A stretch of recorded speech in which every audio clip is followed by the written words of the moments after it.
big class changes so far. We've seen a lot of them already, but this week, the Nerf hammer comes in. That's right, if you feel like your class hitting a little bit too hard, well, they might be hitting a little bit softer after this week's reset. Massive class nerfs coming, and an awesome new Lunar Festival rewards. Let's check this thing out here from Kalani. Hey folks, this is Kalani. It's been a busy week in World of Warcraft. The Midnight pre-patch just went live, and as you might expect, there have been a few bumps along the way, so we have quite a few hotfixes to go over for the new patch. We have another round of class changes, buffs, and nerfs to look at, including some huge nerfs to Unholy Death Knights, and hybrid specs will see some big buffs to their major heals. We have more changes coming through for the updated Transmog system. Yeah, I think we talked a lot about these. Healing getting big buffs for sure across the board. A lot of like even non-healer classes are getting their healing abilities buffed. Including a massive reduction in overall gold costs, and there are some very cool new rewards coming our way during the Lunar Festival event. There's a lot to talk about, so let's break it all down in this week's WoW News video. Now before we jump in, be sure to hit up that like button and subscribe so you never miss another video.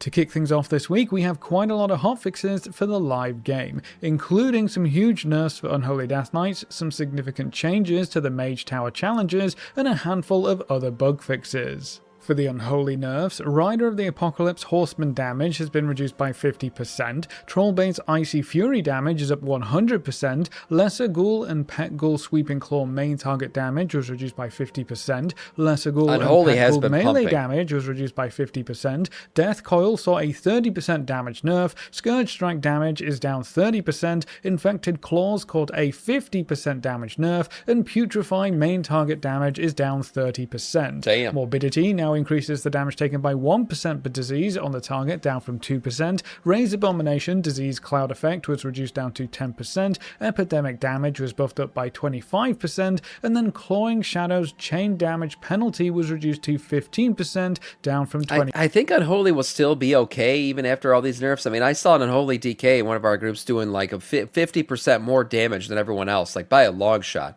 It's been ridiculously broken, Tidewell. Yeah, I think they'll still be all right. They're probably just returning back to the group a little bit here. 5%. I guess Unholy Death Knight must have been a major outlier in pre-patch. Yeah, they were destroying no shit. other class or spec has seen significant changes on the live game.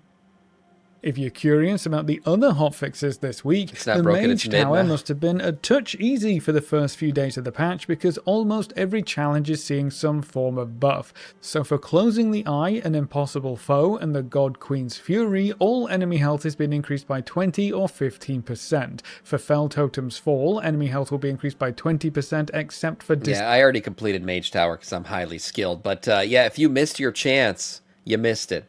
These changes already went into effect, I believe. They were like an instant Blue Post update. But yeah, the people were destroying Mage Tower much more easily since the stat squish. I guess things didn't line up properly with that. Discipline Priests, and then Thwarting the Twins and the High Lord's Return saw some health increases as well. I also saw quite a lot of complaints about the new Training Grounds PvP feature. I want to try this today. That the new NPC opponents were absolutely trucking players, some were even one-shotting their targets. That should hopefully be fixed with a hotfix that just adjusted the effectiveness of the training. That's hilarious because this is supposed to introduce people to PvP like in a softer, like, hey, friend, you want to come try PvP? Come on over here. We got some NPCs. Should be fun for you. Then you get fucking trucked and one-shotted. Get your cheeks clapped by NPCs. Yeah, that'll build some confidence for sure. Oh, damn. I'm going to try this today. I'm guessing they fixed this, but that's freaking hilarious if that's the case. Just like real PvP. Yeah, I guess it is. It's like real PvP. You can get one-shotted. True. Grounds opponents. So fingers crossed. You loved it. It was super fun. I got to try it today.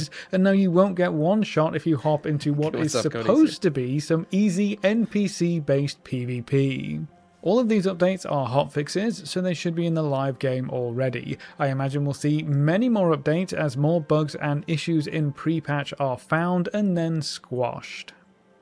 Now, even though the Midnight pre-patch introduced the huge class overhauls and reworks for the expansion in general, the Midnight beta is still being updated with numbers, tuning, and adjustments, and there are some significant buffs and nerfs for the 12.0.1 update this week.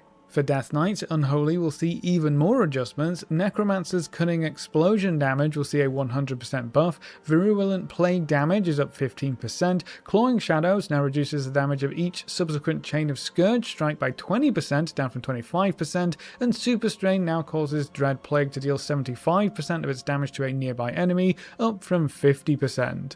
Devourer Demon Hunters have a huge update to how one of their main abilities, Collapsing Star, will work. Yeah, I think this should help Devour Demon Hunters a lot. A lot of people were saying Devour is not hitting right. It seems to be like their numbers aren't as good as everyone thought they would be.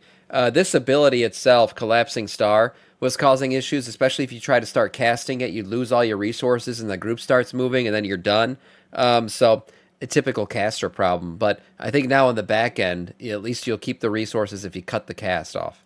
Cast Collapsing Star, you need to collect a certain number of souls while in Void Metamorphosis, but you would actually lose or spend those souls at the start of your cast. Yeah. So if the target died, or you moved accidentally, or you just cancelled the cast in any other way, you would essentially lose that entire cast of Collapsing Star, which is a huge damage loss. Going forward, your souls will only be spent when the cast finishes. Right. So you that's a nice improvement. It's a good thing, because using it at the start and then the group moves on or something happens, that feels like shit.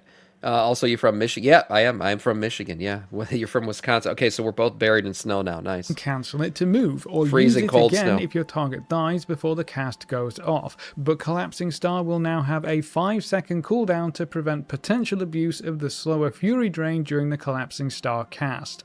All in all, this should make the ability much easier to use, and as a little extra added on top, Collapsing Star will now generate 50% less threat. Moving on to the Druids, Wildstalker has quite a few updates. Bloodseeker Vines grow at an increased rate when multiple targets are afflicted by your bleeds. Rampancy causes bursting growth to have a 30% chance to trigger, up from 20%. Patient Custodian increases bleed damage by 8%, up from 6%. And there's a bug fix for Patient Custodian as well. For balance, Meteorite's damage will see a 10% nerf, Power of Galdron damage is up 25%, Denizen of the Dream damage saw a 40% increase. Wheezy, thank you for the follow, man. Welcome to our Scourge. Druid got a lot of changes, actually. I'm looking at them now, man. There's a couple big ones here. Solar Bolt damage is up 40%, Lunar Bolt damage got a 20% buff, Wrath and Starfire damage buffed will out both the ass, increase the by chickens 20%, and they'll also see a 6% buff across the board on top of all of that. Nice. Wild Growth Healing and Rejuvenation Healing are also up 30%. So lots of buffs for Balanced Druid coming soon. I went through these patch notes with you guys. I remember my main takeaway was the healing buffs. Healing across the board for everyone. See Wild Growth and Rejuvenation getting the buff. People have been saying healing in the game right now is very difficult. Healers have been complaining, like, what's Blizzard going to do for healing? I think this is kind of their answers. They're making all the passive healing, and everyone else is healing. They're buffing the shit out of it, so maybe healing will be a bit easier. Balanced Druid coming soon. And then for Feral, Focused Frenzy increases the damage of Feral Frenzy by 20%, down from 40%. Catform Swipe damage is up 20%. There's an 8% buff across the board to look forward to, and then both Wild Growth and Rejuvenation Healing are getting doubled for Feral specifically. Evokers are up next. Fire Breath's total damage should now be more consistent, and Panacea Healing has been increased by... Healing is easy, but it's the dispels. Well, I know Blizzard removed interrupts from healers to try to, like, off-balance all the shit they gotta do. So I don't know if that helped with dispels at all, but now everyone else has to interrupt shit because the healers can't do it anymore unless you're a shaman. 60%. For augmentation, Ebon Might can no longer be aura cancelled. Ebon Might extension range now matches Ebon Might's application range. Sense Power now dynamically updates its duration if a cooldown is extended. Sense Power and Prescience have been updated to correctly detect all major throughput cooldowns and will no longer activate on tank or healer specializations. So using those as a smart cast should be a bit better overall. And then Verdant Embrace and Emerald Blossom Healing were both increased by 50%. Devastation will actually see the exact same healing buffs, not the most exciting thing in the world for a DPS spec, but at least you'll be able to keep yourself alive that little bit easier. Mages have just one quick change this week. For Frost, your icicles will now be hidden when out of combat and reappear when you enter combat, which seems like a very small thing, but I'm actually looking forward to this change quite a bit. Nice. Moving on to the monks, Windwalker has a lot of buffs coming down the pipeline. Fists of Fury damage is up 10%, Rising including Sun healing Kick will ones see a here at the 20% bottom. buff. Spinning Crane Kick saw a 50% increase. Jade Fire Stomp is up 25%. Flurry of Zuen is up 40%. Airborne Rhythm generates 1 less chi. Rushing Wind Kick no longer has a chi cost. Sunfire Spiral now increases your mastery by 40%, up from 20%. And Universal Energy increases magic damage done by 8%, down from 15%. Memory of the Monastery now increases Combo Breaker's effect chance by 75%, up from 25%, and increases Tiger Palm damage by 30%, up from 15%. Communion with Wind damage bonuses were doubled, up to 20%. Tiger Eye Brew has been updated. Vivify Healing was increased by 100%. It will be reduced less in PvP, and Expel Harm will see a 30% buff. For the Paladins, Holy will see quite a few adjustments as well. Light of Dawn's healing effect is now capped at 5. Nice. I don't know if anyone's playing Paladin out there, but I did hear their healing felt like shit, so they needed the buff a little bit, so it's good to see for them.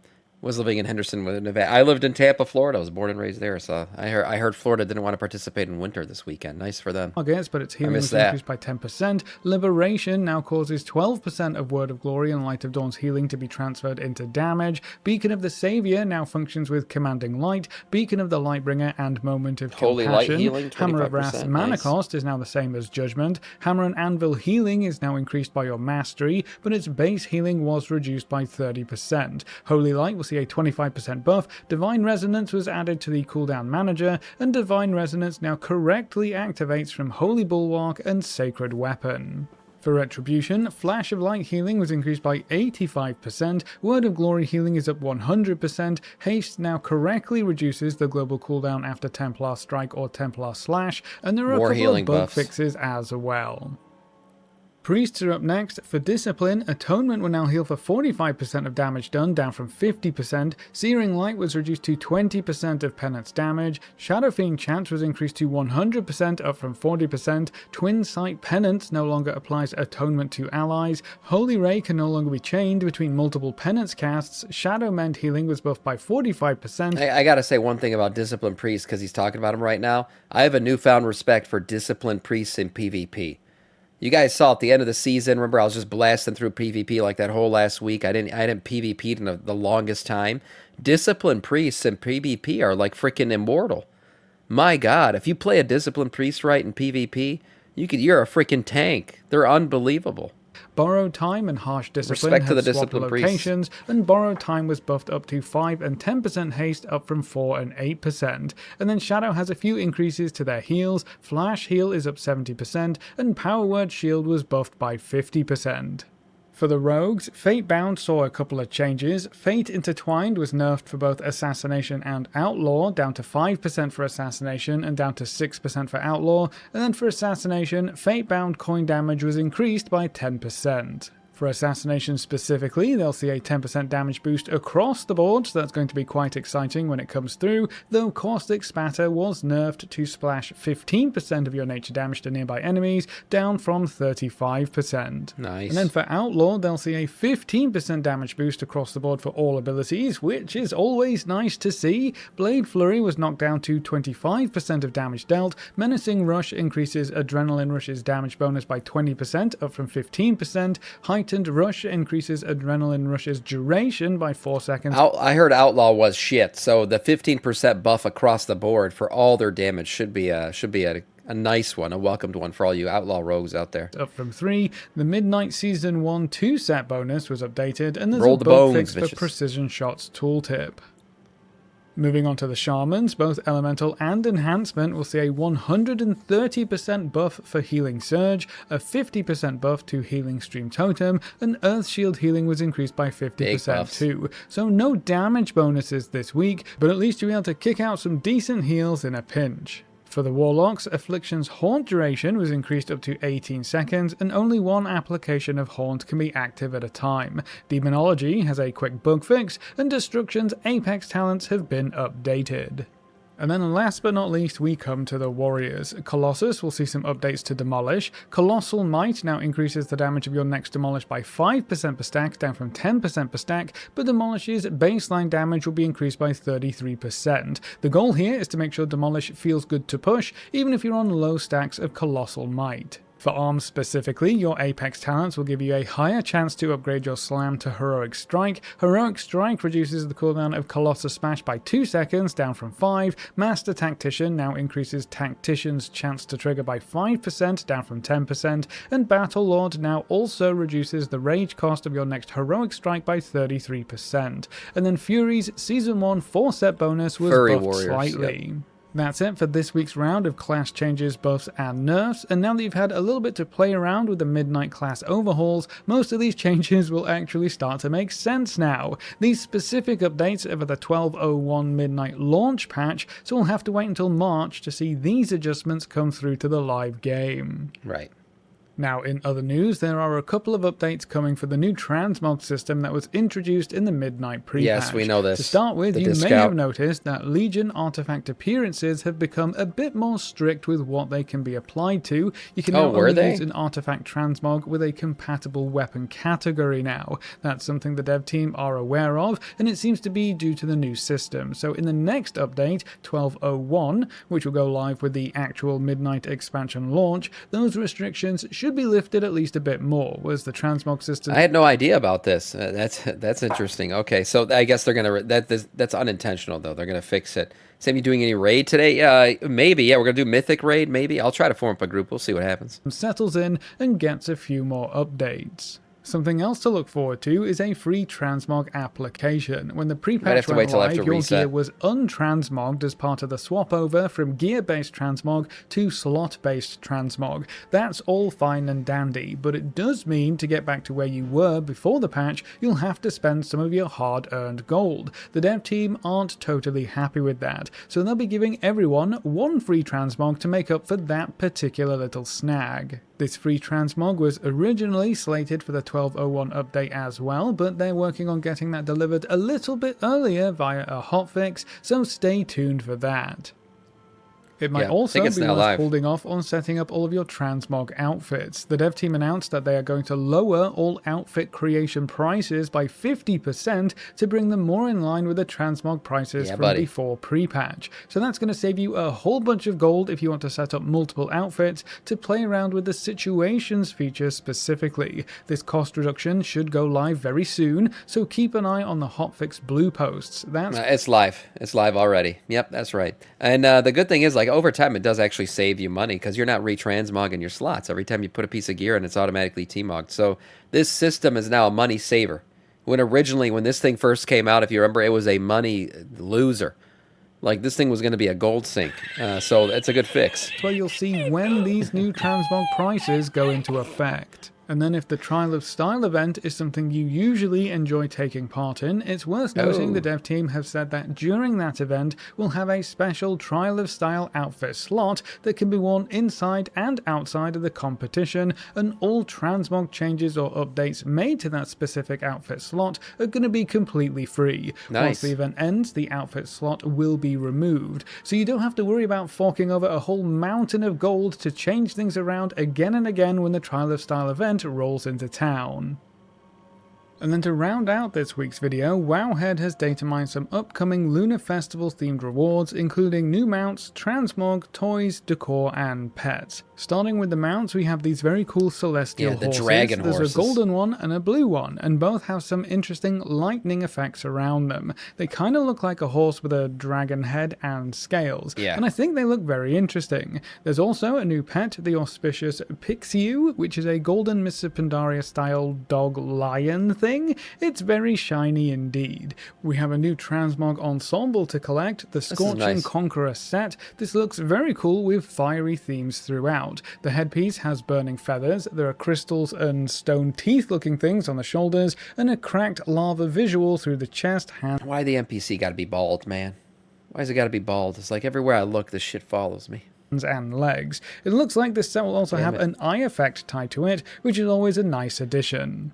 There's a matching polearm transmog too. This the Eye of awesome Sauron and should axe. fit any fire set or transmog quite well. It's just a shame not all classes or specs tend to use polearms. That's the only weapon transmog we have to preview so far, but with these rewards being data mined, we could see some more weapons added in later on, which I definitely wouldn't complain about. I'd love to see a two-handed sword or a staff with this kind of visual. There are a few toys on offer as well. The Fortune's waving cat summons a fun little cat to follow you around, I guess. The Gilded Fountain toy summons a magic fountain that accepts a gold offering, though I doubt it gives you much in return. And then there are also some amazing dragon statue toys. The description here says that you can summon a spire that you and other players can jump on. We've got a golden version, an azure version, and a jade version. These look incredible, and I wonder how big they were available as decor as well. I can imagine players doing some really cool things with them, either scaled up to create giant columns or pillars,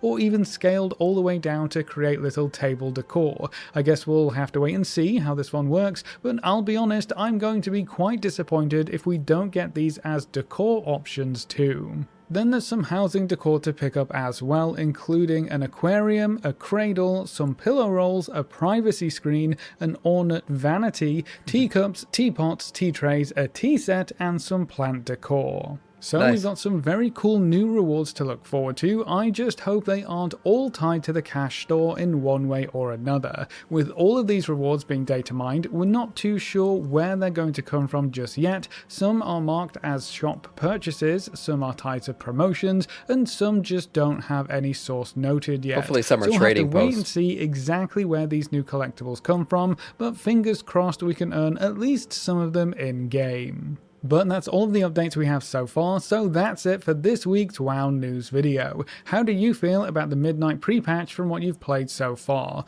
Are there any classes or specs that are super fun, or just absolutely terrible with all the updates in play? Leave all your thoughts in the comment section below. A big thank you to all of our supporters over on Patreon and to all of our members here on YouTube. You can see the names floating by on screen. Very nice. If you're interested in supporting the channel, you can find links in the description, or click the join button just below the video. If you enjoyed the video or found it useful in any way, make sure to subscribe and ring that notification bell so you're always kept up to date. Thanks for watching, folks. Good luck and have fun, and as always, I will see you next time. Yeah, nice video overall. Pre-patch borked overall leveling experience after pre-patch enemies are tougher, probably like 40%. We did see that for time walking too. Blizzard's working on those numbers. It's the stat squish. It messed up a lot of things. That always happens. But they're patching some of that stuff, so it shouldn't be that bad going forward. We'll see how long it takes them to fix it, but they are fixing them. A nice video, though, overall, from Kalani.